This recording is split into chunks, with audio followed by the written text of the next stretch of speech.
one. Always number one. DCGB 729 kHz. Enod sa Bareta, Enod sa Gabos. Ang DZGB aktibong miyembro kan KBP o Kapisanan ng mga Broadcasters ng Pilipinas, Philippine Standard Time, alas 5:06 nin pagkahapon. Alas 5 ng hapon, oras na para aramon ng mga maiinit na bareta kanal daw na maruluan sa aga sa mga periodiko, radyo asin telebisyon. Enot naman ang ngunyan sa DZGB Bareta alas 5. Mga bareta ngunyan para sa aga. Enot na tinipon sa DZGB Newsbase. DZGB Bareta alas 5. Kaiba ang field reports kan Mega Force Patrol. Halin sa iba-ibang parte kanalbay asin kabikolan. Ngunyan, uya ang sa idong tagapagbareta.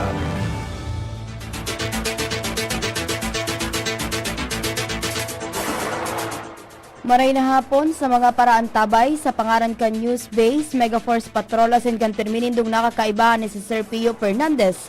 Ako po si Nicole Ann Gloriani ang sa indong tagapagbareta. Enot sa detalyes kan mga bareta sa lado lokal, nasa linya si Ate Angel Mustaza. Nagpahayag ng kaupahan sa Department of Labor and Employment of Dolly Bicol, Regional Director Imelda Gabinao, matapos na makuha ang tulong award sa ahensya sa rehiyon sa ginibong 2025 Labor Inspection Summit sa SMX Convention Center sa Clark, Pampanga, Kanakalibis ng Dawa. Kaibahan sa mga nakuha kan Dolly Bicol ang award para sa Special Citation for Facilitating Compliance with the Procedures on Mandatory Concurrence, Special Citation for Effective and Efficient Enforcement and Satisfaction of Labor Standards, as in an Orders and Resolution Punkan 2019 sa 2024, as in an Effective and Efficient Technical Advisory Precept Implementation.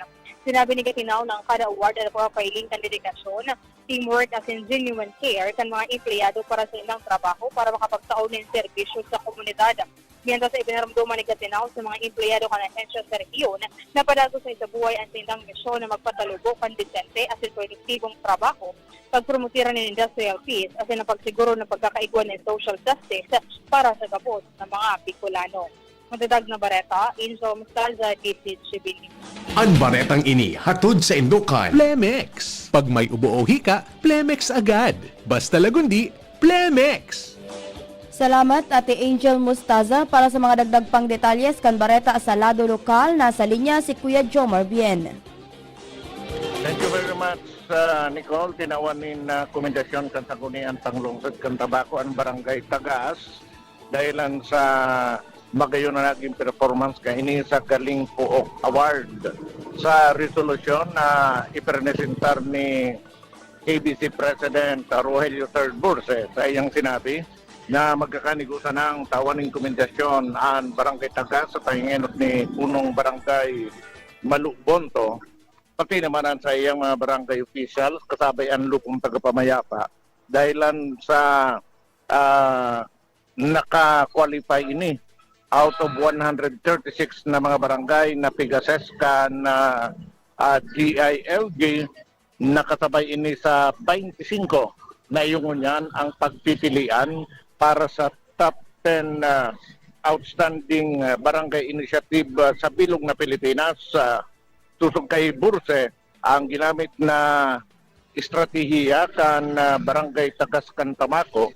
Itong pinag-apod nindang BIGCAPS o Barangay Innovative Governance for Community Assistance Peace and Security Program, kung saan gumaninda itig sentro ang gabos na inisyatibo na pigtawan maning pigtawan maning komendasyon man kan mga assessment team ali sa nasyonal kan kalis na Oktubre 28 binisita kan National Selection Committee kan DILG sa pahingenot ni DILG Assistant Secretary for International Relations Lilian Dillon ang barangay Tagas para i-validate ang mga ipresentar nindang mga programa. Naglalaom na mga barangay officials kan Tagas kasabay ang mga ilidong officials kan lokal na gobyerno kan Tabaco na sa kinibong validation kan nakaaging simana ma-qualify ining tabako sa barangay Tagas asin makasabay duman sa 10 most outstanding barangay initiatives na iyoan na pinakahalangkaw na onra na nakukuha kan mga barangay sa Ararumkan Galing Puok Award. Yan ang report. Jomar Bien, DCGP. Salamat, Kuya Jomar Bien. Tigdi kita sa detalyes kan mga bareta sa lado nasyonal uminabot na sa 111 ang bilang kan mga nagadan dahil sa bagyong Tino sa probinsya kan Cebu. Sigun sa Cebu Provincial Disaster Risk Reduction and Management Council o PDRRMC na nasabing bilang hali sa maniba-ibang local government units kan Cebu. Sa nasabing bilang 12 hali sa Cebu City, Asturias 2, Balamban 6, Bantayan Saro, Compostela 25, Consolacion Saro, Danau Siam, Liloan 35, Mandaue 12, Talisay 7, Mantang Saro sa Tabogon. Na nasabing bilang halis sa Cebu Provincial Office as hindi pa formal na isasabay sa bilang halis sa Office of Civil Defense. Aprobado na ni Presidente Ferdinand Marcos Jr. ang rekomendasyon ka National Disaster Risk Reduction and Management Council o NDRRMC na magdeklarar kan State of National Calamity kasunod kan pagrapado kan bagyong Tino PH. Matatandaan kat o dakulang danyos ang winalat ka nasabing bagyo sa nagkapirang parte ka nasyon ka Nobyembre 3 asin 4 ngunyan na taon. Nagdeklarar si Presidente Ferdinand Marcos Jr. ng State of National Calamity matapos ang matinding danyos kan bagyong Tino. Kasabay kan paghahanda sa patakot kan bagyong Uwan. Katuyuan kan deklarasyon na maparikas ang paghatod kan ayuda, suporta, asin mga serbisyong pang-emergency sa mga probinsya na pinaka-naapektuhan kan kalamidad.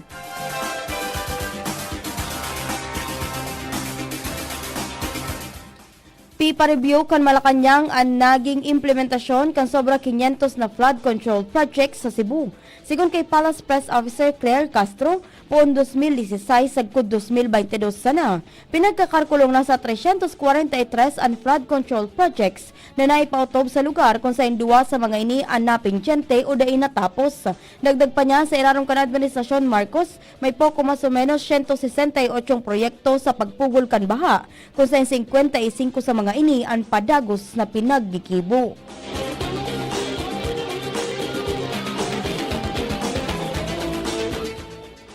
Preparadong mag-deploy ang Department of Public Works and Highways o DPWH sa Cebu Province kan mga kakaipuhanon kan lugar. Sigun kay Public Works Secretary Vince Dizon, ipinag-orden ni Presidente Ferdinand Marcos Jr. sa mga ahensya de gobyerno na magtaunin tulos na tabang asin solusyon tangani matabangan ang mga lokal na gobyerno asin residente na binaha dahil sa bagyo. Sinugo naman kay ni sa DPWH Central Visayas Office ang pag-deploy kan mga heavy equipment, aro kan backhoe asin dump truck, pati na ang mga personahes na makondusir ng clearing operations sa mga tinampo, tangani mapakaray ang bulos kan trapiko. Maawat kan ahensya na maparikas ang delivery kan relief goods, asin medical assistance sa mga apektadong residente. Dagdag pa ni Dizon, nagpuna ang declogging operations, tangani malinigan ang putik na hali sa salog na naglaog sa mga drainage. Nagpaluwas nin abiso ang Philippine Coast Guard o PCG may kinaaraman sa epekto kan bagyong Tino sa mga pantalan. Apektado ang 16 na pantalan asin barangay sa Southern Tagalog, Bicol, Northern Mindanao, NCR Central Luzon, Western Visayas asin Palawan. Uminabot sa 788 pasahero, driver asin cargo helper o helpers unstranded, kasabay ang 54 rolling cargos, 7 vessels asin 9 na motor bangkas. Sa kabilugan 58 vessels asin 31 motor bangkas ang paramientras na nakasirong.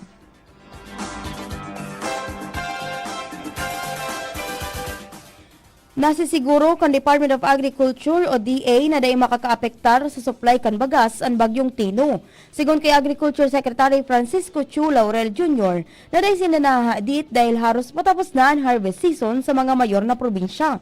Ang mga naapektarang lugar kan bagyo, bako mayor na rice producing area.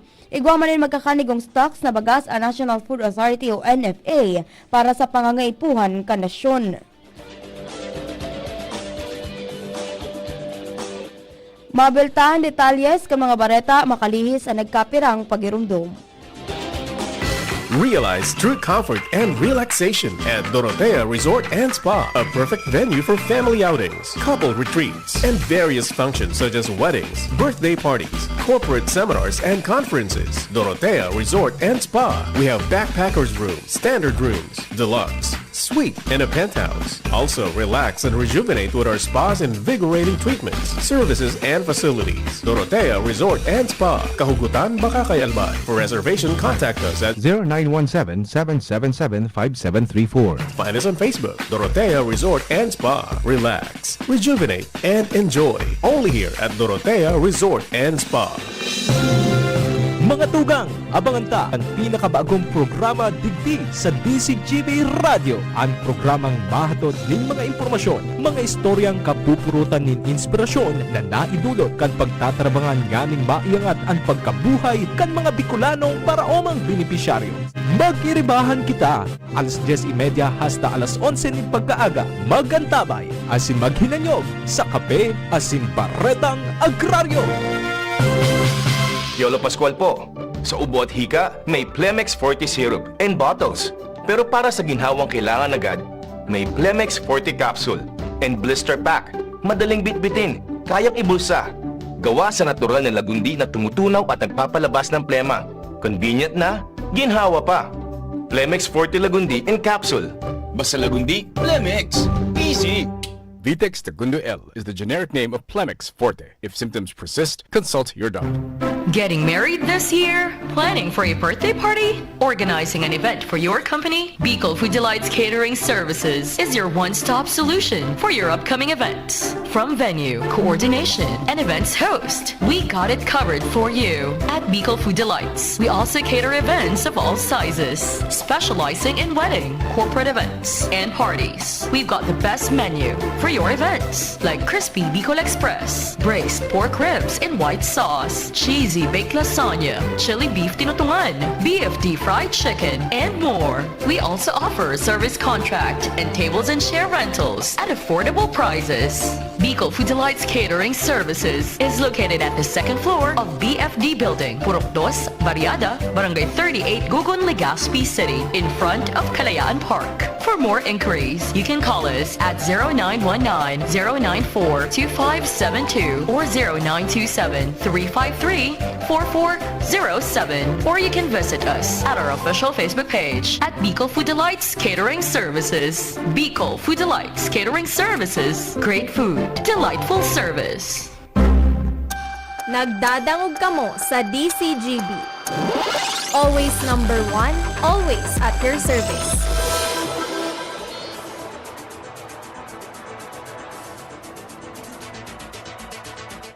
Balik kita sa mga detalyes kan mga bareta sa lado nasyonal. Ipinahayag kan Department of Information and Communications Technology o DICT na day naapektaran ang serbisyo sa nasyon sa ibong kan ginibong Distributed Denial of Service o DDoS cyber attack kan Nobyembre 5 ngunya na taon. Sigon kay DICT Secretary Henry Aguda, dahil nairehistrong disruption sa major IT infrastructure as in internet connectivity kan nasyon. Pinaghandaan kan gobyerno ang pag-atake na inapod na November 5 cyber attack.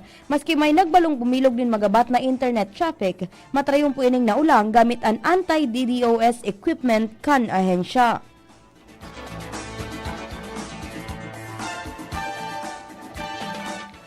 Sinugod nin cyber attack ang mga website kan Philippine National Police o PNP ngunya na aldaw. Sigon sa Cybersecurity Advocacy Organization na Deep Web Connect. Sigon sa Facebook post kan Deep Web Connect, inatake kan grupong Happy Go Lucky PH and website kan PNP. Kay bana nagkapirang regional as in provincial office kaini. Basado sa mensahe kan hacker group ang pag-atake sa indang kontribusyon sa global protest kan Nobyembre 5. Sinabi man kan Deep Web Connect na nagkapirang ang PNP subdomains ang nagapahiling nin 502 o sin 504 errors, indikasyon nin mahiwasan na service o disruption sa mga website kan ahensya. Target kan Department of Information and Communications Technology o DICT na warang Pilipinong mabibiktima nin online scams sa Kapaskuhan. Sigon kay DICT Secretary Henry Aguda, sa sarong press briefing sa Malacañang unya na aldaw, katabang kan ahensya ang Bangko Sentral ng Pilipinas, mga bangko as in law enforcers sa irarom kan kampanyang o Plan Paskong Sigurado. Sigon sa iya, padagos ang kampanya kan ahensya, tangari masiguro ang kaligtasan kan publiko, partikular na sa e-commerce as in online transactions. Dagdag pa ni Aguda na nanotaran ang halangkaw na kaso ng online scams kada Pasko dahil sa online shopping as in pagtaunin regalo na nagiging dahilan tangani mas madaling mabiktima ang publiko ng phishing, peking websites as in iba pang online scams. Daima duwa-duwa ang gobyerno nakasuhan ang sarong distillery company sa Negros Oriental kung napatunayan na nagpabaya ini na nakaapekto sa kabuhayan kan mga parasira sa probinsya. Sigun ini sa Malacañang matapos magdaranin mahiwasan na waste spill sa Negros Oriental ang pag-collapse kan wastewater lagoon kan Bais Distillery na tagsadiri kan Universal Robina Core. Sigun kay Palace Press Officer Attorney Claire Castro, pipahiro na ni Presidente Ferdinand Marcos Jr. ang Department of Environment and Natural Resources o DENR tangani aramon ang hiwas kan danyos na darakan waste spill. Dagdag pa ni Castro na nagluwas naman ni abiso ang Bureau of Fisheries and Aquatic Resources o BFAR sa mga taga Bais City na ibitaran muna ang pagsisira asin magkuanin iba pang yamang dagat aron kan seashells tangani maibitaran ang peligro en kaso may kontaminasyon dahilan kan waste spill.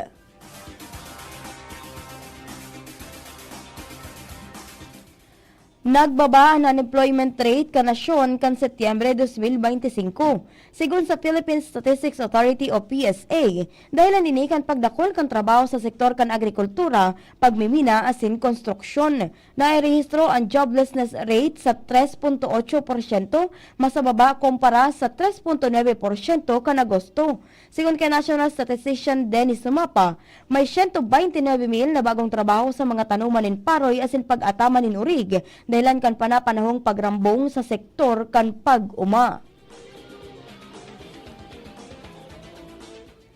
Katakod kan sunod-sunod na insidente nin peking bomb threat sa nasyon, ibigbusol ni Senator Jinggoy Estrada ang pagtaonin mas magabat na padusa asin pagpapahiwas kan sakop kan Presidential Decree No. 1727 na maisabay ang mga digital platform. Hali sa padusa na maabot sa CO 5 taon na pagkakakulong o multang 40,000 pesos, pinagswestyon ni Estrada ang mas mahigpit o mas magabat na penalidad laban sa mga individual na pigtutuyo na magpakalat nin maling impormasyon manungod sa bomba, pagpasabog o iba pang kagamitan sa mga pampublikong lugar o pagkakakulong nin anom sagkod 12 taon o multang 1 milyones pesos sagkod 5 milyones pesos. Ibigbusol ni Estrada ang Senate Bill No. 1076 o ang propestong False Bomb Threat Prohibition Act, kasunod kan serye nin mga pegang bomb threat na nakaapekto sa operasyon kan mga eskwelahan asin opisina kan gobyerno sa Bulacan, Bicol, Cebu, Caloocan o Caloocan City asin Maynila. Kanakaging bulan, 4 na eskwelahan man sa Davao City ang naging target kan bomb threat sa laog sa naning 48 oras na nagdaraan ni mahiwasan na evacuation asin suspensyon kan mga klase.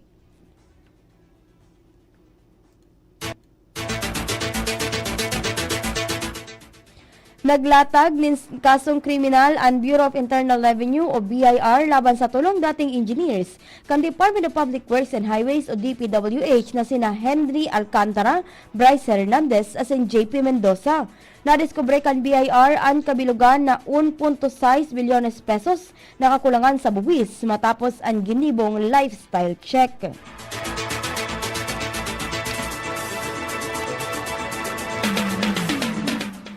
Sa ultimong detalyes, kan Bareta sa Lado Nasyonal, binawasan na kan Land Transportation Franchising and Regulatory Board o LTFRB ang nagkapirang requirements para sa pagkuha asin renewal kan prangkisa sa mga Public Utility Vehicles o PUV. Sigun kay LTFRB Chairman Attorney Vigor Mendoza, nahaliw na ninda ang audited financial statements o annual income tax returns bilang sarong requirement. Ang nasabing lakdang susub sa kasuguan ni Presidente Ferdinand Marcos Jr. na pagkakaigwanin magian na requirements sa mga transaksyon sa gobyerno. Sinabi pa ni Mendoza na dakol na mga operators ang nagrereklamo dahil sa kadakol na mga requirements as in dain naman kaipuan ng ITR para sa pagkuan nin prangkisa.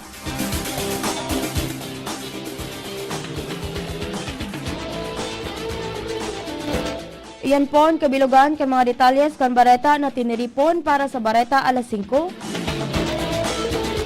Sa pangaran ka nagsururat kan bareta sa pangenot ni News Director Mardela, Ma'am Jenny Balyaran. Sa Master Control, Kuya Nems Flora. Sa IT, Kuya Jerome Nico Martinez. Sa Megaforce Patrol, asan sa pirminindong nakakaibahan na si Sir Pio Fernandez. Ako po si Nicole Ann Gloriani, ang sendong tagapagbareta. Salamat po sa pag-antabay. Piolo Pascual po. Sa ubo at hika, may Plemex Forte Syrup and bottle.